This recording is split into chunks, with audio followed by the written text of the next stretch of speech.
Oi, gente, tudo bem com vocês? Meu nome é Lorena Elt, seja bem-vindo a mais um podcast Feliz com o Crohn. Hoje vai ser a nossa primeira collab aqui, com muito orgulho. Vou trazer uma amiga que também foi diagnosticada com DI, para vocês conhecerem uma primeira história, para vocês ouvirem ela falar mais sobre. Eu vou sempre tentar trazer pacientes e profissionais de saúde aqui para vocês, então não vou enrolar mais e vou chamar ela, Cora, minha amiga. Então, oi, amiga! Agora sim podemos conversar, se apresente, seja bem-vinda tanto no meu canal, tanto no podcast. Obrigada, amiga. Estou muito feliz de iniciar essa nova leva de podcasts. Adoro. Sim. E, bom, meu nome é Acho Cora, né? Tenho... Quantos anos eu tenho? que praticamente eu que não sei mais a idade que eu tenho, não sei Que ano a gente nada. tá? O que tá acontecendo? Não sei. Eu tenho 23 anos, agora eu lembrei. Às vezes eu tenho que perguntar pro meu irmão gêmeo, mas tudo certo. E tô terminando meu último ano de design de produto na faculdade. Finalmente vou formar. E eu tenho retocolite ulcerativa há 6 anos. Nossa, um tempinho aí já, hein? Então, eu não sou muito boa de contas, mas vamos lá, tu descobriu com 17 anos. Foi? Isso, É, né? 18. Assim, 18, ano que a gente faz 17, 18, 18. por aí. Eu era Sim, muito novinha. sim, sim. Me achava novinha, né? Nossa, agora eu sou velha, né? A idosa. Não, mas é realmente faz bastante tempo, tu já convive com isso há bastante tempo. Então, gente, vamos lá. Eu já falei antes, mas a Cora é minha amiga virtual, né? Porque nos conhecemos já na pandemia. E eu quis trazer ela pra contar e pra falar primeiramente, porque eu acho que eu me relaciono bastante assim com a tua história, com os teus sintomas também, enfim, com a tua vivência com a doença. E eu acho que a gente vive meio que o mesmo período, assim, com a doença inflamatória intestinal, sabe? Principalmente de crises, né, com tipo 18, 19, 20 anos, eu acho que é isso. E só para introduzir, a Cora falou que tem a doença, a retocolite ulcerativa, e eu já expliquei num outro podcast que já saiu aí, falando que a retocolite e a doença de Crohn são doenças inflamatórias intestinais.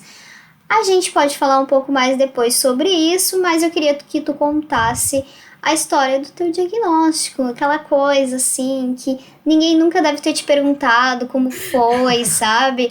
Como que tudo começou? Você estava lá fazendo num belo dia e de repente já sabia que tinha retocolite? Ou foi aos poucos? É engraçado que foi aos poucos, mas não devia ter sido. Olhando para trás, eu devia ter tido um pouco mais de noção. Por quê? Porque o meu avô tinha doença de Crohn. Eu tinha histórico de doença inflamatória intestinal na família, Olha aí, sabe? tava tudo na sua frente, só você não viu. Só eu não vi. Foi muito estranho, porque assim, eu comecei. Quando a gente percebe o diagnóstico, pelo menos assim, quem tem o diagnóstico depois de crescido, você começa a pensar, nossa, é aquela época da minha vida, será que aquilo já era? E foi isso que eu fiz. Eu recebi meu diagnóstico foi 1 ano depois que meu avô faleceu. E no ano que ele faleceu, uns meses depois, eu fui internada, porque eu estava desidratada, porque eu estava com diarreia. Olha E eu só. precisei ficar internada para repor, né, líquidos e tal. E naquela época, ninguém pensou nada. Era uma menina, uma adolescente de terceiro ano do ensino médio com diarreia. Ok, acontece, né? Ela deve ter comido alguma coisa. Não sei, ninguém nem me falou nada, porque eu era menor naquela época. Então, assim, zero informação para mim. Sim, Tudo para minha conheço mãe. essa história. Normal. Ah, 3 meses com diarreia? Poxa, Normal, normal. acontece sempre. Imagina, deve ter comido algo estragado. Muito estragado. Nossa, É. gente, cuidado com o que vocês comem. E depois disso, passou 1 ano da minha vida sem sintomas, sabe? Eu não tive diarreia de novo. Uhum. Mas, um belo dia, quando eu estava já toda bonita, saí de casa, fui pra faculdade, toda aquela coisa que a gente quer tanto fazer. Eu sonhava em ir pra faculdade desde pequena, sair de casa, e ai, que Sim. incrível. E não foi bem assim quando eu saí de casa. Eu passei por muitas barras pesadas naquele tempo. E mais ou menos na mesma época do ano que eu tive sintomas no ano anterior, eu comecei a ter sintomas de novo. Só que eu achei normal, não sei explicar, porque, tipo, entrei de férias em julho e vim para Alfenas, que é onde eu moro agora. Eu estava fazendo faculdade em Belo Horizonte. E eu voltei para ficar com a minha mãe, com a minha família, o clássico do estudante que tá de férias. Sim. E no instante que eu pisei, o meu pezinho lindo em Alfenas, eu estava com diarreia. Mas eu achei, vou ignorar. É o que a gente mais faz, né? A gente ignora o nosso corpo. Eu falei, não, vai passar, vai ficar tudo certo. Passou um mês das férias e eu continuava com diarreia. Meu Deus, que férias ótimas, né? E aí eu falei, caramba, como que eu vou... Posso falar palavrão? Então deixa eu perguntar. Sim, é porque eu falo muito. Não, aí pode ir. Assim, é porque eu ia falar um caralho. Eu falei, caramba. Programa familiar. Carambolas. Ai, carambolas, que coisa. E aí, quando eu percebi que eu tinha que voltar para Belo Horizonte, eu precisava fazer uma viagem de umas 6 horas, e eu estava com diarreia, eu falei, eu não vou conseguir voltar. Eu acho que isso é um problema. Talvez um mês com diarreia seja um problema. Sim. Aí eu falei, mãe, tá acontecendo uma coisa comigo, que eu não sei o que é. E aí, quando eu falei que era um mês, a minha mãe falou, vamos pro pronto-socorro. Sim. Aí, no pronto-socorro, eu expliquei, olha, eu tô com dor, eu sinto umas dores, eu tô com diarreia tem um mês, não sei o quê. Aí eles deram aquele combo clássico, soro e Buscopan. E viraram e falaram assim, ai, moça, então, não posso fazer nada, você tem que ir no especialista. Aí eu falei, bom, então tá. E aí começaram as aulas, e aí eu comecei a perder a aula. Minha mãe tinha marcado um médico pra mim, um procto, gastro, não sei qual que era, na verdade eu nem sei qual que ela marcou, porque eu acabei não indo. O que aconteceu? Eu fui num homeopata, porque eu desde criancinha fui tratada com homeopatia, com própolis, essas coisas bem naturais. Inclusive, eu nunca tinha tido nenhuma doença, nada sério, Nada. Antes de ter tipo, nenhum resfriado. Não, eu tenho resfriado normal, dor de garganta, catapora, mas assim, nunca tinha tomado antibiótico na minha vida. Nossa. Nunca tinha tirado sangue, sabe? Eu nunca tinha nada. Tava ótima, enfim. Só que não deu muito certo, porque eu fui nesse homeopata, comecei a tomar aquelas coisinhas, né, tal, e eu dei uma melhorada, assim. Uma melhoradinha que dava, assim, dava pra viajar. Aí eu falei, mãe, cancele este médico, porque eu estou perdendo aula. Não tenho tempo para ir ao médico. Sim. Sabe? Preciso, né? Tenho que cumprir meus compromissos com a faculdade, que na época era a coisa mais importante do mundo para mim, era a joia da coroa, era a faculdade. Então, nem cheguei no médico. É muito louco quando... Não, é muito louco como é bem isso, né? A gente coloca tudo acima de tipo, não tenho tempo pra ir lá na consulta, eu não posso parar isso daqui e internar agora, tipo, sendo que tu nem tava conseguindo fazer tuas coisas normalmente, né? Só que tu não percebia, tipo, tu queria tanto, né, continuar, a gente nega tanto assim no início, eu entendo. É muito assustadora essa parte da negação. Sim. E eu não sou daquelas pessoas que falam, é uma benção, uma doença, porque eu aprendo coisas. Não é. Sim. Mas eu realmente aprendo coisas. Então eu aprendi muito isso sobre prioridades e de tempo. Que, tipo, eu achava que eu estava atrasando alguma coisa, que eu estava me atrapalhando, que eu tinha um prazo para cumprir, que estava tudo na minha cabeça. E eu percebi isso depois. Eu falei, gente, o que eu fiz comigo? Por quê? Porque o que aconteceu, queridos ouvintes? Eu vou contar pra vocês. Eu cheguei lá, a homeopatia não resolveu, óbvio. Olha só.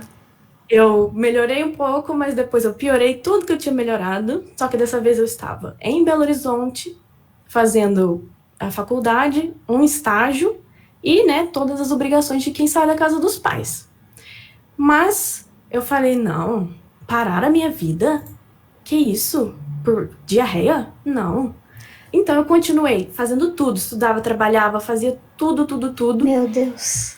E eu tava assim, perdendo peso. Era o que eu ia perguntar, tu conseguia comer de tudo, assim? Tipo, tu se sentia bem? Eu tava comendo por um tempo, assim.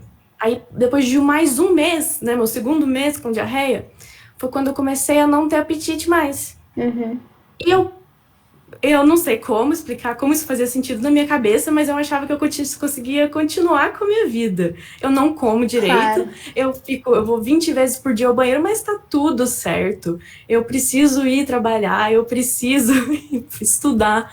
Eu não consigo explicar o que passava pela minha cabeça, porque não faz sentido nenhum olhando para trás.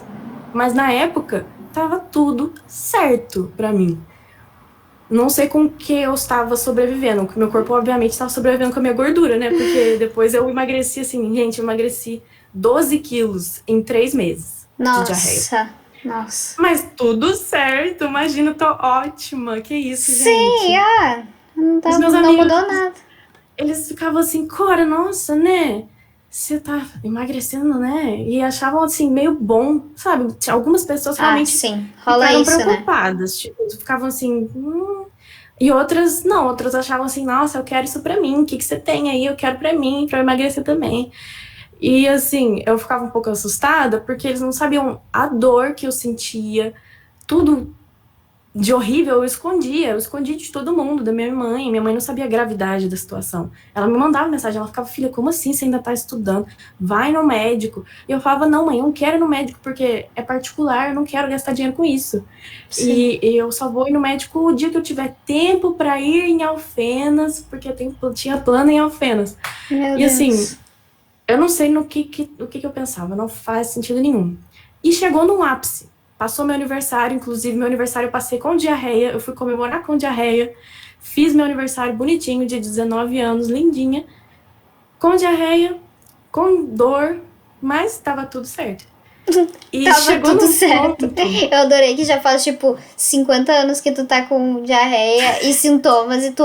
Não, tá tudo certo, a minha vida, tô ótima. Clássico que a gente pergunta, né? Oi, Cora, tá tudo bem? A pessoa responde, sim, tá tudo bem.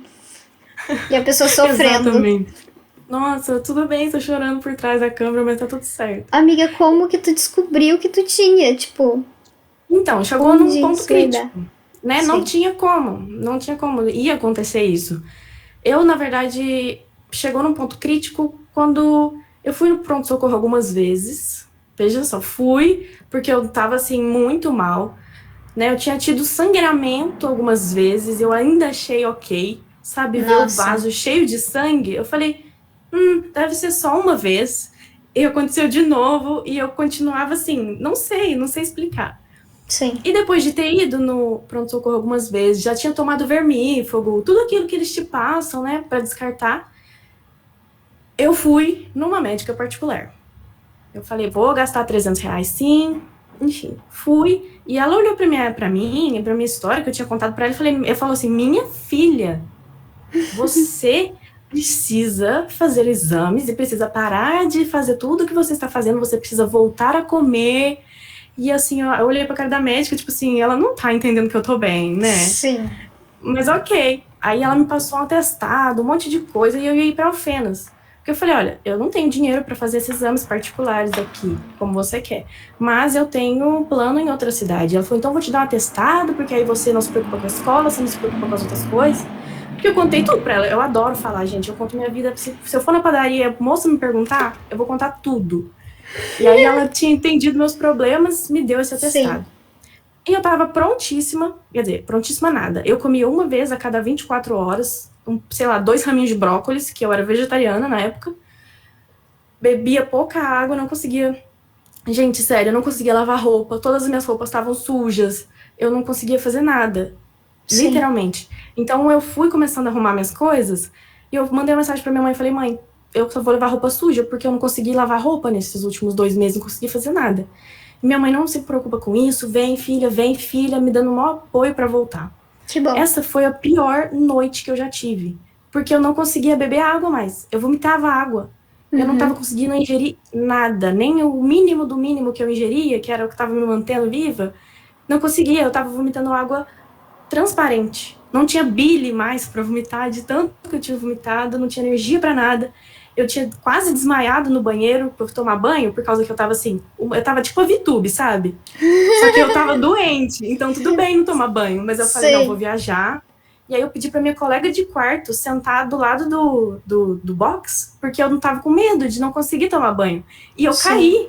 eu literalmente caí. Eu fui tentar lavar meu cabelo, eu caí, fiquei caindo no box, vomitei, foi horrível. Meu Deus, Eu não tinha nada, não tinha nada dentro de mim mais para conseguir se manter. E em vez de viajar, porque eu não ia conseguir viajar daquele estado, sabe? Sim, eu liguei para uma amiga minha, que ela ia me levar pra rodoviária e falei, por favor, me leva pro hospital. Sabe aquela sensação de que você vai morrer? Você acho que você já teve. Já, várias vezes.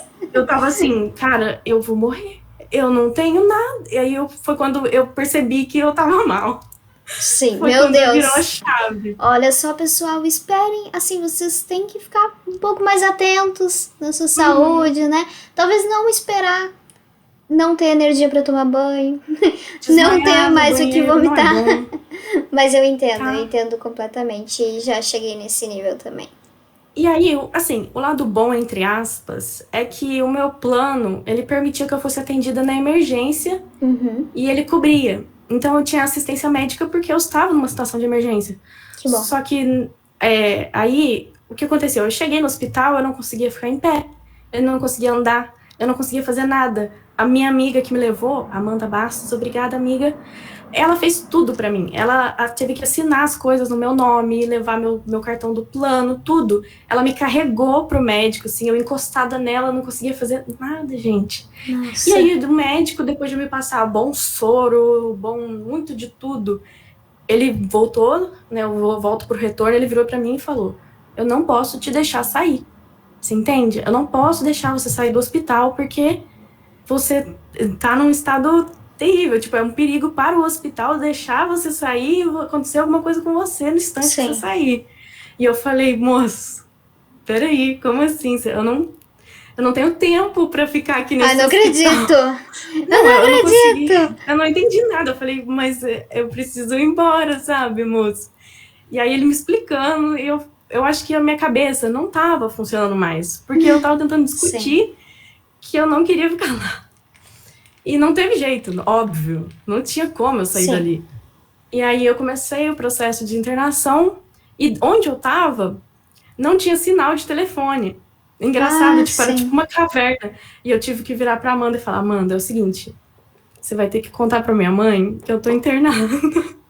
Que eu tô internada, que eu tô muito mal e não sei o quê. Ainda bem que a Amanda que teve que fazer isso, porque se fosse eu ia ter me cagado nas calças de medo da minha mãe. Porque ela não fazia ideia de como eu tava, sabe? Eu tava falando que eu tava bem, que tava tudo certo. Aí, de repente, uma pessoa diferente te liga do celular da tua filha pra falar que ela tá internada no hospital. Pelo amor de Deus, o que é isso? Não. E minha mãe, ela tava trabalhando no dia. Porque ela trabalha, ela dá aula. E ela tava dando aula na escola no dia que isso aconteceu. Ela me contou depois que ela recebeu a ligação, terminou de dar as aulas dela, né, tudo. Foi pra casa, fez a mala mais rápida da vida dela. E foi pra rodoviária pegar um ônibus. E essa primeira noite ela não tava comigo, mas no instante que ela chegou em Belo Horizonte, que ela parou a vida dela, né, tipo assim, parou as aulas, tudo que ela tinha pra fazer, e ela veio cuidar de mim, ela ficou comigo todos os dias da minha internação. Que foram, tananã, 17 dias. Olha só. E fica aí o recado pra você, ouvinte. Se você está sentindo alguma coisa assim, vá rápido ver o que é. Porque você não precisa ficar no estado que você precisa ficar 17 dias no hospital. Não recomendo. É muito ruim. É justamente depois, eu acho que depois tu deve ter percebido e a gente aprende realmente que tudo aquilo que tu tava achando de tipo, não vou na consulta pra não perder, tipo, 1 hora do meu dia, acabou se transformando em 17 dias que tu precisou ficar no hospital, né? Então, na verdade, tu não teria perdido o teu tempo, tu perdeu depois, né? Porque tu chegou numa situação que não dava mais, tu teve que parar tudo realmente. Mas, realmente, o melhor é ir quando já tá sentindo alguma coisa. Por isso que eu falo, sabe? Eu acho que muitas vezes eu recebo muitas mensagens das pessoas falando, mas eu tô com muito medo, o médico marcou o exame, eu não quero fazer porque eu tô com muito medo, e se for mesmo? Eu falei, se for, tu vai começar a tratar agora, já, sabe? Antes de tu ter que parar no hospital, antes de tu ter que ir pra emergência, que é muito pior, que já foi o que aconteceu comigo também. Eu acho que minha primeira internação foi, no caso daí eu era uma criança, né, tipo, eu tinha 5 anos de idade, mas eu também tava desmaiando, eu também não tava andando, porque... Mesma coisa, minha mãe me levava no médico Eles me levavam e era tipo virose. Não, não é nada. Não, tudo bem, ela tá com diarreia, coisa de criança. E até que chegou num momento que eu tava igual tu, sabe? Eu não tava mais tomando leite, eu não fazia mais nada. Eu não... Enfim, eu tava só deitada na cama. E aí tive que ir pra emergência também, mesma coisa. E dessa vez não foi nem escolha tua, né? Foi coisa assim, mais de médicos despreparados. sim. Eu acho que eu vejo muito isso. Eu fico chocada, porque eu passei já em vários médicos, né? Todo mundo acaba indo em vários médicos. Sim. E tem uns que, literalmente, pessoas que a gente pensa que deviam estar cuidando da gente, que a gente bota confiança para cuidar da gente, que não sabem nada. Eles falam, que doença que é essa? E você fica, mas você tinha que saber. Sim. E isso é complicado também. Sim. E aí, como que tu teve o diagnóstico? Foi nessa internação que tu já recebeu o diagnóstico ou foi depois? Foi nessa internação, porque a primeira coisa que eles perguntaram, você tem histórico de doença inflamatória intestinal? Sim. Aí eu falei, tenho. Aí eles falaram, bom, então vamos fazer uma colonoscopia, vamos fazer uma ressonância magnética, vamos fazer... Fizeram todos os exames, e nisso eu tava lá, né, tentando me recuperar. Fizeram todos os exames e eles me deram o diagnóstico de retocolite. Assim, minha mãe, ela tava desolada. Por quê? Porque a experiência de doença inflamatória intestinal na nossa família não foi boa, porque meu avô ele já tinha outras doenças, ele já estava velho, ele já tinha vários problemas, e somou a doença de Crohn. E aí a única experiência que ela teve era aquela terrível do meu avô internado, meu avô só na cama, porque ele não conseguia, né, as dores do meu avô, tanto que ele tomava de Buscopan, fazia umas misturas loucas de analgésico para ver se passava dor. E ela não queria isso para mim. Sim. Só que a gente não tinha informação. Mesmo tendo tido alguém com na família, a gente não tinha informação sobre como é possível tratar e tudo mais. Faltou essa informação. Então ela estava morrendo de medo que eu tivesse Crohn. E quando eu recebi o diagnóstico de retocolite, ela achou menos ruim, entre aspas. E no hospital mesmo, eu acho que eles falharam um pouco em passar a dimensão do que seria ter uma doença inflamatória intestinal. Porque eu achei que estava tudo certo agora que eu tinha o diagnóstico. Eu ia tomar os comprimidinhos que eles mandavam eu tomar e eu ia estar de volta para a faculdade em 2 meses. Eu achava assim, 2 meses é um tempo ok, eu vou ficar em casa, tudo bem, depois eu volto. Sim. E não foi nada assim, não foi nem um pouco desse jeito. Sabe, minha mãe tinha saído super feliz, ela tava assim, focada em sair do hospital, porque foram muitos dias, aconteceram coisas, né, que ela nunca pensou, que ela ia estar me trocando a fralda com 19 anos, me dando banho, sabe, ela queria que eu tivesse vivendo a minha vida, e curtindo e tal, fazendo faculdade, tudo, então ela queria sair daquela situação, e eu também, então meio que eu também não fiz muitas perguntas, eu não quis saber a fundo, eu queria sair dali, eu queria sair. Demorou bastante, porque eu tinha várias equipes cuidando de mim, né, a gastro, não sei o que, a nutrição, e a última que me liberou foi a equipe de nutrição, porque eles falavam assim, menina, você tá só o pó, entendeu, não podemos deixar você, eles queriam ficar me alimentando, basicamente. Sim. Me monitorando. Então, mesmo depois do diagnóstico, eu ainda fiquei uns dias, acho que uma semaninha boa ainda lá dentro do hospital. E uma coisa que eu aprendi também muito foi sobre ficar no hospital, porque eu nunca tinha passado por isso. E eu não fiz muita companhia pro meu avô quando ele ficou no hospital. E aí eu entendi muita coisa.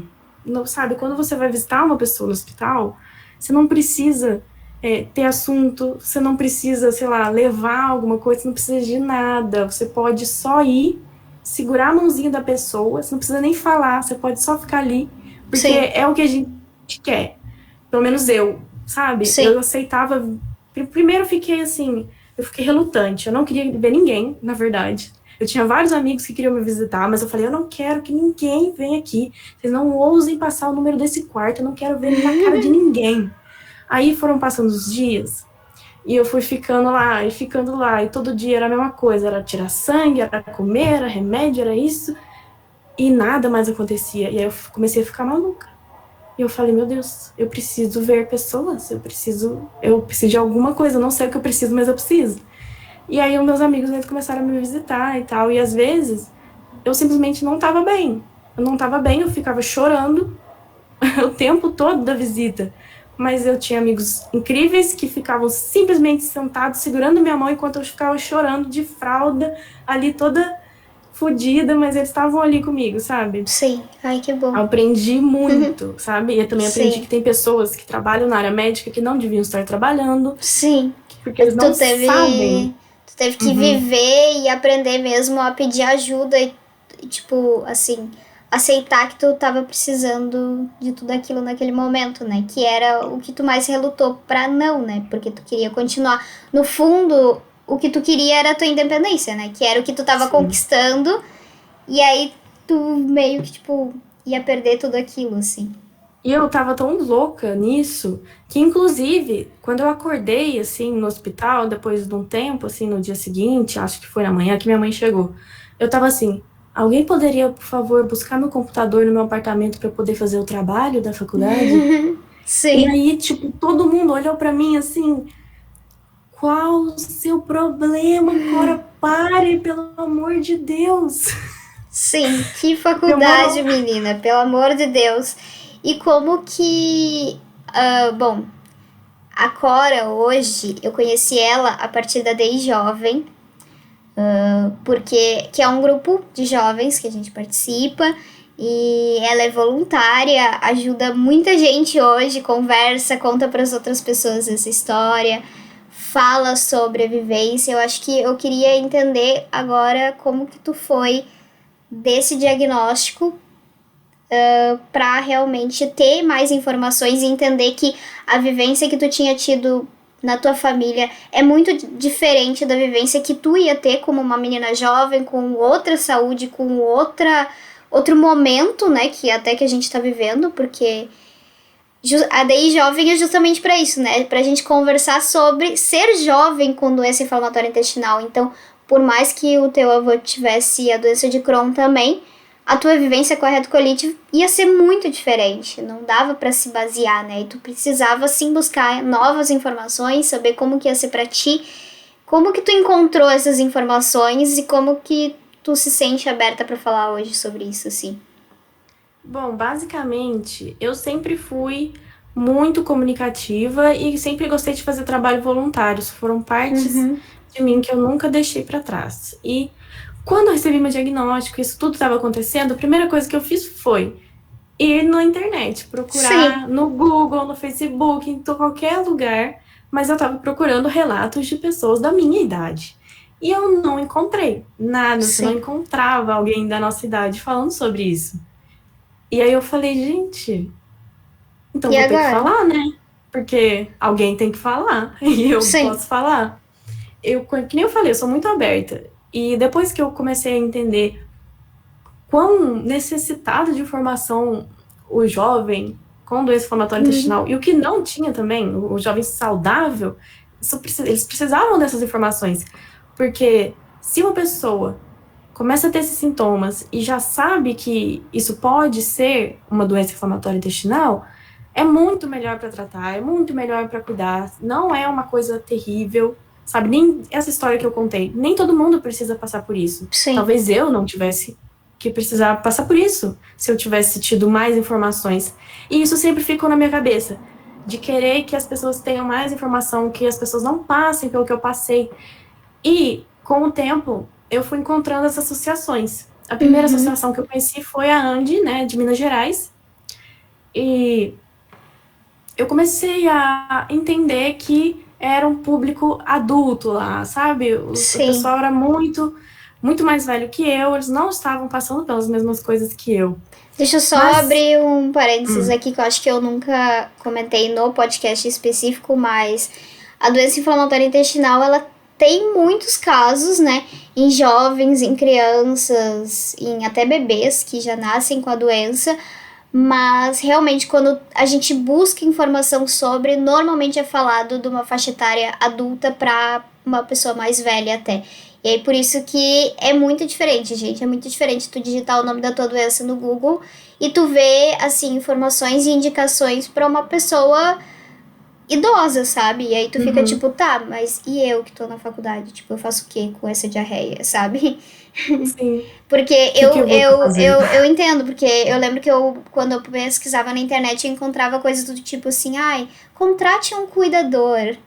Eu ficava tipo, moça, eu tenho 15 anos de idade. Por favor, como assim? Tipo, eu preciso de uma enfermeira dentro de casa, sabe? Tipo, é muito escassa realmente a informação pra pessoa jovem, né? Não, é complicadíssimo. E eu tinha muita mania de escrever blog. Eu era uma blogueirinha. Eu Adorei. gostava muito de escrever coisas aleatórias da minha vida. Então, tipo assim, qualquer pessoa podia pesquisar meu nome no Google e tinha. Eu apaguei já, viu, gente? Mas tinha, tipo, eu contando o meu dia, eu contando coisas assim, coisas que ninguém quer saber. Isso antes de ter uma doença. Eu gostava de escrever sobre. Depois do diagnóstico, eu comecei a escrever realmente o que estava passando, o que aconteceu comigo. Eu não vou mentir, eu tinha uns 3 leitores. Então eu tava assim, gente, voltei, olha só o que aconteceu. Sim, E eu comecei a relatar tudo também. Ah, eu fui no médico, ele explicou isso pra mim, funciona dessa forma, tem tantos tratamentos. E desse jeito eu comecei já a querer falar sobre a doença, querer disseminar a informação. Meio que fiz um maio roxo no meu Instagram um tempo, acho que foi em 2019, que eu postava todo dia alguma coisa sobre. que E legal. foi muito legal, muita gente me respondeu falando assim, eu nunca tinha ouvido falar e agora eu tô sabendo, muito interessante. Sim, Então eu fiquei mais animada ainda, né? E depois eu consegui o contato da Patrícia, que é atualmente nossa presidente da DEI Brasil. Eu conheci ela quando ela estava na ANDI, na Associação de Minas. E ela sempre ela gosta muito de fazer você querer participar das coisas. E sim, eu sempre quis. Só que eu acabei me afastando dela e da associação porque eu fiquei entrei em crise de novo, e de novo, e de novo. E sabe, às vezes você bota umas prioridades diferentes na tua vida e sim. eu me perdi disso. Mas, num belo dia, eu estava olhando no Instagram e eu vi assim sobre um encontro de jovens. Aí eu falei, isso aí parece ser legal. Eu queria participar de um encontro de jovens. E acho que eu participei do segundo, acho que do primeiro eu não participei, não. Sim, foi no Acho que foi segundo. É fechado. que o primeiro foi. O nosso primeiro encontro, na verdade, foi tipo uma palestra mesmo, assim, foi uma conversa fechada primeiro. E aí no segundo a gente falou, ah, e se a gente colocar o link, tipo, vai que alguém entra também, né? E aí tu entrou, amiga. Aí foi. Aí a partir daquilo também a gente não te soltou mais. Foi ótimo, sério. Eu fiquei chocada que existiam jovens. Eu falei assim, tipo, será que eles são de verdade jovens? Com Sim, esse tipo de doença? Eu nunca vi. E foram muito legais. E a gente começou a fazer os encontros de novo e de novo. Acho que eu só fui virar voluntária depois do sim. terceiro, quarto, por aí. Porque vocês disseram que podia. Eu falei assim, o quê? Eu posso ser voluntário desse projeto incrível que eu amei, adorei, achei tudo. É claro que sim. Sim. Então estamos unidas, trabalhando muito. Ah, sim, sim. Verdade. Agora tentando fazer com que nos próximos meses, as próximas pessoas jovens não passem por isso, né? Tipo, encontrem, quando digitem ali no Google, já encontrem pessoas, tipo, com a idade delas, contando a história delas, né? Isso que é o nosso objetivo principal, eu acho, assim. E hoje, na tua vida, tipo, não precisa falar tudo óbvio, né? Mas, tipo assim, tu conseguiu voltar pra faculdade, tu viu que depois a retocolite não te parou, você internou outras vezes, tu tá em remissão, tu tá em crise, tipo, quais teus sintomas, como que é agora de 23 anos com retocolite? Então, a faculdade foi algo que eu tive muita dificuldade de terminar. Eu comecei ela em 2016, era para ter formado já há algum tempo, mas eu não. Hoje, a Cora de 23 anos não se importa com isso, Sim, né? Porque eu não tenho uma retocolite clássica, vamos dizer assim. Ela é bem moderada, assim, moderada a grave. E eu nunca tive em remissão. Nunca consegui a tão sonhada remissão queridíssima que o povo fala, que você parece que não tem nada. Pra mim isso aí não existe, pra mim é mito, quero ver. parece folclore, eu quero ver. Se um dia acontecer. Aí eu confirmo, mas o que eu tenho são períodos bem, né? E nesses períodos eu aproveitava e eu fazia um semestre da faculdade.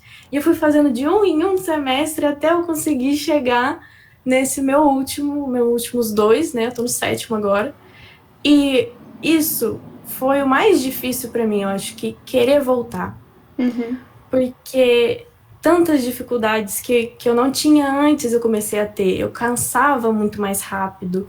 Essa coisa de estar sempre preocupada com o banheiro. Tudo isso mudou a minha visão de vida. Eu não tinha esses pensamentos antes. E são coisas que eu me preocupava constantemente depois. Sim.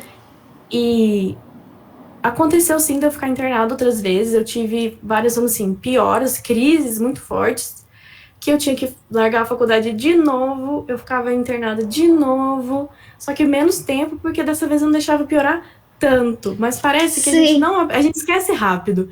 Porque eu comecei a perceber que eu tava entrando numa crise, acho que no começo de 2018. Mas eu falei, não, que isso, tá tudo certo. Vão melhorar rapidinho. E aconteceu a mesma coisa, falta de apetite, diarreia, sangramento, tudo. E aí eu falei, não, a gente deixa certo. Pra última hora, né? É um hábito, é uma cultura mesmo que a gente tem, assim, tipo, o brasileiro é assim mesmo. A gente do tipo, espera tá morrendo pra ir pro hospital. Tipo, a emergência eu tenho medo de ir e ficar internada, mas quanto mais eu demoro pra ir, é aí que eu vou ficar internada. Exatamente. Talvez eu não fosse ficar. E eu tentei, de novo, empurrar com a barriga, porque eu não queria largar a faculdade, porque eu tinha acabado de voltar, porque, gente, é muito difícil fazer uma mudança de uma cidade para outra. Vocês não têm noção, é um trabalhão. Só que eu fiquei muito mal, muito, muito mal. E eu tive que ligar pra minha mãe e falar assim, mãe, você precisa me buscar, porque eu não tô legal. Tranquei a faculdade, minha mãe buscou no dia seguinte, estava na porta da minha casa, meteu tudo que dava para caber no carro, me levou para casa. Quando chegamos em Alfenas, eu estava num estado que ela estava desesperada. Ela queria me levar para o hospital porque ela viu que eu estava assim, só a capa da gaita, como diria aquele da Leila do nosso grupo. E aí ela ligou pro médico, o médico falou, traz ela amanhã. Isso era um domingo, gente. Era um domingo e o médico ia me atender. Vocês veem a gravidade da situação. Ele falou, não, eu abro o consultório só para ela. E o médico era em outra cidade, detalhe. No dia seguinte, eu tava assim, muito mal. Minha mãe me enfiou dentro do carro e foi dirigindo. Chegamos lá, ele me examinou e virou e falou assim, bom, então a senhora vai subir aqui a rua, tem a Santa Casa, e você vai internar ela, porque sem condição. Meu Deus, falei, de novo não. Não, por favor, não. Não, moça, você não tá entendendo. Não era pra eu ficar internada. O médico falou assim, oh, que pena. E fiquei internada de novo. É muito... Mas... É um negócio que, assim, com uma doença inflamatória intestinal, gente, a gente aprende, tipo assim, na base da porrada mesmo, sabe? Porque é, tipo assim, tu vai no médico e tu não quer nada. Isso já aconteceu várias vezes comigo, de eu ter, tipo, vários planos. Aí eu vou no médico e ele fala assim, sinto muito se tu tinha coisa pra fazer amanhã. Eu não tô nem aí, porque tu tem essa doença aqui, ó, e tu vai ficar no hospital. Larga tudo. Então, tipo, é realmente uma coisa que tu tem que aprender ali só na insistência mesmo, né? Conforme vai acontecendo. E mesmo assim, até hoje eu ainda fico tipo, não, mas semana que vem eu vou, porque nessa semana não dá, é que na quarta, sabe? Não orna bem com a minha agenda. E é uma coisa assim, tipo, não tem o que fazer, gente. Com uma doença crônica, tu tem a doença pra sempre e ela... Óbvio, tu não vai deixar ela comandar a tua vida, não é ela que vai, tipo, definir as tuas datas, tudo, mas tu vai ter que considerar ela como uma opção ali, como uma coisa que tu vai ter equilíbrio. Tu vai ter que abrir mão por ela também e vice-versa, né? É esse equilíbrio que, na verdade, é muito difícil de aprender, né? Tipo, o quanto que eu tô deixando ela comandar minha vida ou o quanto eu estou sendo teimosa e estou piorando a situação pra mim. Onde que tá essa linha? Você não sabe. Tanto que depois dessa internação, eu também tive outra internação pela mesma coisa. Tipo, eu fiquei um mês mal e, ai, nossa, mas é época de prova. Não tenho tempo pra ficar internada. Sim, isso e daí, acontece. fui internada, não tinha escolha. Às vezes a gente acha que tem muita escolha, mas também não tem, né? Não tem escolha, na verdade. Sim, sim. A saúde, eu fui percebendo isso com o tempo. A saúde é uma prioridade de quem já perdeu, né? A gente sabe como é uma prioridade. Sim. Né?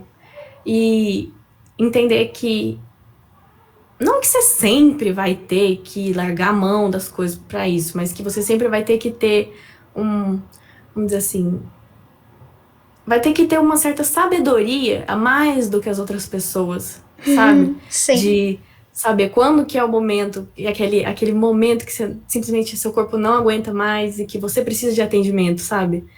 Sim. Saber Porque dosar a gente isso tá mesmo. sempre mal. Esse que é o negócio, é aquela pergunta, você tá bem? Você fala, tô, mas você não tá, porque todo dia você tá com dor, todo dia você tá com alguma coisa ruim. Então Sim. a gente acostuma tanto a falar que tá bem, que às vezes você não sabe quando você realmente não tá Sim. bem e você precisa de ajuda.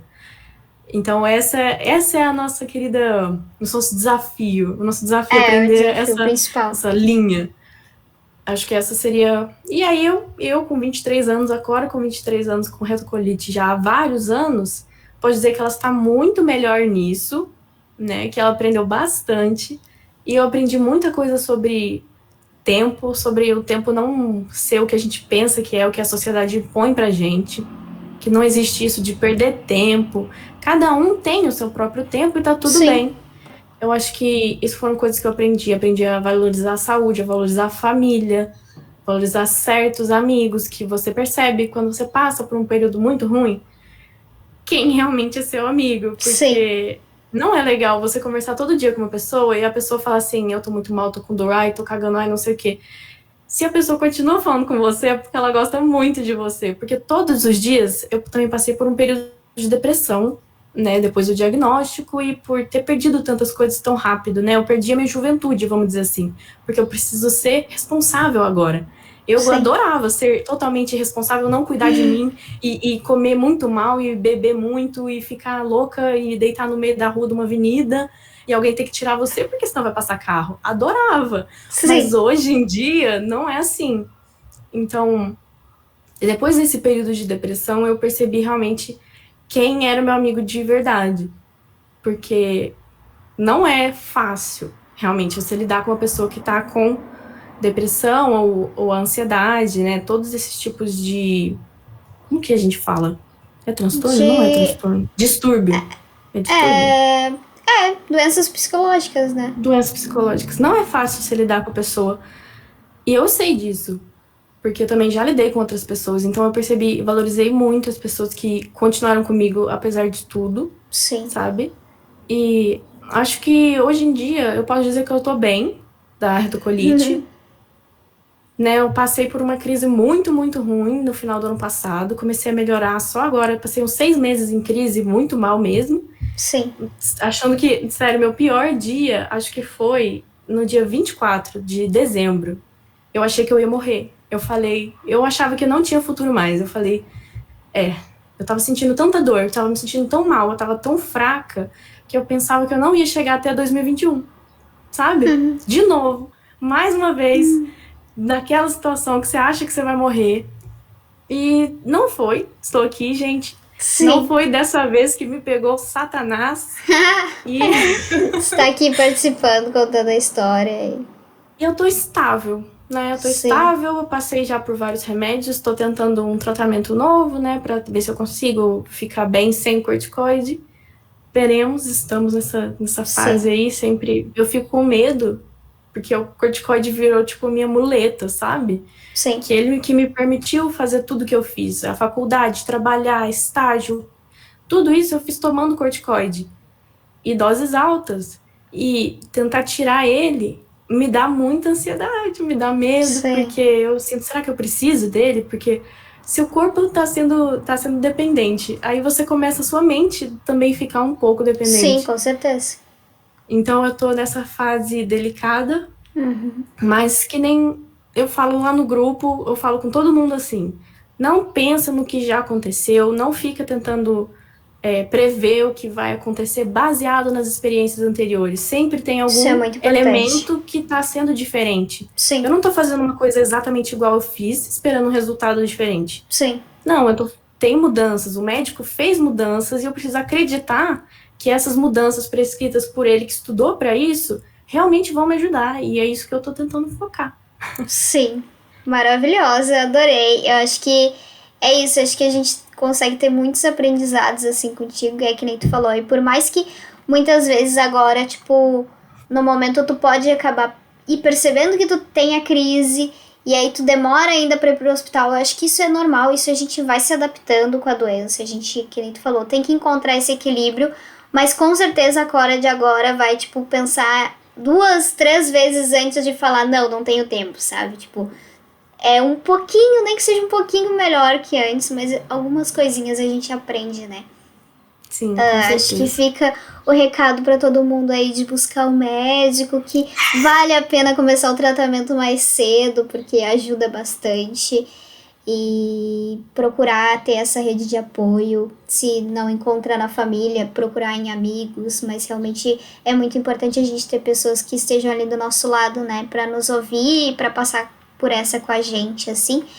E eu gosto muito disso que tu falou, de ter aproveitado os momentos bem pra ir fazendo, tipo, o semestre da faculdade, pra ir fazendo tuas coisas, sabe? Então, tipo, é isso, sabe? Não é nenhum nem outro, não é fazer toda a faculdade como qual outra pessoa faria, tipo, no ritmo normal. E também não é, tipo, desistir da faculdade e falar, não, então eu não vou fazer, sabe? É, tipo, ir fazendo quando dá. É o que eu faço também na minha vida, assim, e eu acho que é o que mais dá certo. Focar na saúde quando precisa e entender que se a gente não cuidar da saúde, se a gente não colocar ela em primeiro lugar, não tem faculdade, não tem o resto, né? Porque daí, no caso, não tem a gente, que a gente vai virar o pó de novo. Exatamente. Mas é isso, assim, não adianta. Eu acho que essa insistência e querer viver também, assim, faz muito parte da gente ser jovem, da nossa idade mesmo, sabe? Então é normal e é natural que a gente queira procurar a faculdade, queira o trabalho, queira essas outras coisas. Mas dosar isso com a doença faz sentido, a gente tá conseguindo, né? Eu vejo que tu consegue hoje, assim, acho que não são todos os dias bons, nem todos os dias ruins, mas a gente vai dando conta, né? Eu acho que é exatamente isso, saber que não vão ser todos os dias maravilhosos. Tipo assim, o que aconteceu às vezes muito... vão ser meses inteiros ruins, né? Mas depois até que dá uma melhorada. Aconteceu muito na faculdade, de eu ter acidentes, né, que a gente chama, de me cagar na faculdade, me cagar indo pra faculdade, voltando. E isso dá vontade de falar assim, nossa, o que eu tô fazendo aqui, sabe? Por que eu não tô simplesmente ficando enfurnada na minha casa? Por que eu tô me fazendo passar por isso? E nesses momentos você realmente fica se questionando, vendo, nossa, o que eu tô fazendo? Mas faz parte, sabe? Não vai ser um mar de rosas só porque você decidiu voltar pra faculdade. Vai ser difícil, mas você tá lá porque você quer, porque você realmente acredita que aquilo vai fazer bem pra você. Eu descobri, assim, fazendo minha faculdade, que eu amo o design de produto, que é o que eu faço. Eu acho incrível as possibilidades e eu queria muito me formar. Então eu pus na minha cabeça que eu ia me formar sim. E eu voltei, eu fiz mudança 3 vezes, sabe? Mudança de carregar cama, tudo. Fiz 3 mudanças, sabe? Por quê? Porque eu queria muito voltar para a faculdade, porque eu queria sim terminar. Então, tudo que você quiser fazer, se você tiver um planejamento, porque eu fiz isso de acordo com o meu médico, com o meu tratamento, se eu estava bem o suficiente para fazer isso, ele me dizia que eu podia, então eu ia. E você planejando certinho, você consegue fazer tudo que você quiser fazer. Sim. Mesmo tendo uma doença e fazendo tratamento contínuo, é só você se organizar e saber que não vai ser um mar de rosas, óbvio. Mesmo você se organizando, eu mesma, eu como virginiana, eu adoro me organizar o máximo possível e controlar muito a situação. E eu posso te dizer que você nunca vai conseguir controlar tudo, deixar tudo perfeito e preparar para tudo. Mas entender que isso faz parte do que você quer fazer e aceitar isso como parte da experiência. Não é a experiência de todo mundo, pessoas saudáveis não têm que fazer tanto planejamento como a gente. Mas não tem problema, porque essa é a sua experiência. É isso. E você aceitando isso e vivendo, incrível. Sim. Ai, adorei. Obrigada mesmo. Eu amo conversar contigo, adoro, assim, ter te conhecido. Espero muito que um dia a gente possa se encontrar pessoalmente. Sim. E com certeza eu vou te encher o saco outras vezes pra tu vir aqui pra gente falar sobre assuntos específicos, assim, porque eu acho que, cara, doença inflamatória intestinal é um assunto gigantesco. Dá pra gente falar de cada coisinha, sabe? Então, vou te chamar outras vezes. Obrigada, Cora. Obrigada por ter participado aqui. Fica o convite para todo mundo também participar da Day Jovem, quem quiser. Se você tem até 25 anos, você pode participar. E tem o diagnóstico, né, no caso de doença de Crohn ou Eu sei que somos retocolite. muito legais, mas assim, a gente ainda tá mantendo esse grupo para quem precisa de amigos com doenças inflamatórias intestinais, como a gente chama de companheiros ou reto-amigos. Nós Sim. temos aqui essa rede incrível para vocês participarem. Obrigada, amiga. Obrigada mesmo. Obrigada por ter me chamado. Pode me chamar mais vezes, como você vê. Pode me chamar que eu adoro falar. Adorei. Obrigada. Então, pessoal, se vocês gostaram, lembre-se de compartilhar, manda esse episódio para alguém que vocês acham que vai gostar. Me contem nos comentários se vocês estão curtindo, se vocês gostaram assim desse formato de collab, que daí eu vou trazer mais pessoas, posso tentar fazer mais frequente. E até a próxima semana. Tchau!